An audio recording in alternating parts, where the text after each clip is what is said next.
नमस्कार, जय Hind, Vande Mataram. EPS pension धारकों के लिए आज का दिन बेहद खास है। यह दिन करोड़ों पेंशनधारकों के जीवन में नई रोशनी लेकर आया है। केंद्र सरकार ने पेंशन धारकों के हित में एक ऐतिहासिक निर्णय लिया है, जिससे पूरे देश में खुशी की लहर दौड़ गई है। 78 लाख पेंशनधारकों के लिए यह एक बड़ी सौगात है, जिसका सभी को बेसब्री से इंतजार था। आज श्रम मंत्रालय और वित्त मंत्रालय के बीच हुई लगातार बैठकों और चर्चाओं के बाद यह स्पष्ट हो गया है कि सरकार अब 12% अंशदान की सीमा को खत्म करने के प्रस्ताव पर गंभीरता से विचार कर रही है। यह कदम लाखों पेंशनभोगियों के लिए न केवल राहत लेकर आएगा, बल्कि उनके जीवन में एक नई शुरुआत का संकेत भी देगा। आज अब सवाल यह है कि सरकार के इस फैसले से ईपीएस पेंशन धारकों को क्या क्या लाभ होंगे और इससे उनकी पेंशन राशि में किस तरह का बदलाव देखने को मिलेगा। इस नई योजना के तहत सरकार ने ईपीएफ अंशदान की सीमा को बढ़ाने और 12% की लिमिट को खत्म करने पर सहमति व्यक्त की है। इसका मतलब है कि जो कर्मचारी अपनी मूल वेतन सीमा से अधिक पेंशन में योगदान करना चाहते हैं, उन्हें अब यह विकल्प मिलेगा। इससे उनकी पेंशन राशि में भारी वृद्धि होगी। मौजूदा नियमों के तहत 15,000 रुपये की बेसिक सैलरी पर केवल 12% का अंशदान किया जा सकता था, जिसमें से 8.33% पेंशन फंड में और 3.67% पीएफ खाते में जाता है। लेकिन अब नई व्यवस्था के तहत यह सीमा समाप्त हो सकती है और कर्मचारी अपनी सैलरी के अनुसार अधिक योगदान कर सकेंगे। ईपीएस के तहत मौजूदा पेंशन व्यवस्था में 1,000 से 2,500 रुपये के बीच की न्यूनतम पेंशन राशि दी जाती है।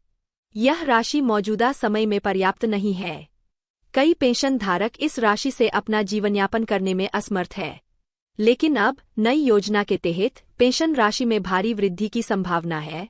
मीडिया रिपोर्ट्स के अनुसार 7,500 रुपये से लेकर 9,000 रुपये तक की न्यूनतम पेंशन लागू की जा सकती है, जिसमें डीए, महंगाई भत्ता भी शामिल होगा। आज सरकार का यह कदम न केवल मौजूदा पेंशनभोगियों के लिए फायदेमंद होगा, बल्कि भविष्य के रिटायर होने वाले कर्मचारियों के लिए भी एक बड़ी राहत लेकर आएगा। ईपीएफओ द्वारा प्रस्तावित नई योजना के तहत सभी पेंशन धारकों को समान लाभ मिलेगा। यह योजना विशेष रूप से उन कर्मचारियों के लिए फायदेमंद होगी जिनकी सैलरी सीमा 15,000 रुपये से अधिक है और जो अपनी पेंशन राशि को बढ़ाना चाहते हैं। इस योजना के तहत न केवल पेंशन राशि में वृद्धि होगी, बल्कि पेंशनभोगियों को अतिरिक्त लाभ भी दिए जाएंगे। उदाहरण के तौर पर मेडिकल लाभ और महंगाई भत्ते जैसी सुविधाओं को शामिल किया जा सकता है। सरकार इस पर भी विचार कर रही है कि पेंशनभोगी अपनी पेंशन राशि को सीधे एटीएम या बैंक खाते के माध्यम से प्राप्त कर सके। इसके अलावा पेंशन फंड में कर्मचारियों के योगदान की अधिकतम सीमा को भी समाप्त किया जा सकता है। इससे कर्मचारियों को अधिक बचत करने का अवसर मिलेगा, जिससे वे रिटायरमेंट के बाद एक बेहतर जीवन जी सकेंगे। नई व्यवस्था के तहत कंपनियां भी अपने कर्मचारियों के भविष्य निधि में अधिक योगदान कर सकेंगी, जिससे कर्मचारियों को रिटायरमेंट के समय एक बड़ी पेंशन राशि प्राप्त होगी। सरकार का उद्देश्य है कि हर पेंशनभोगी को उनकी सेवाओं के अनुरूप एक सम्मानजनक पेंशन राशि मिले।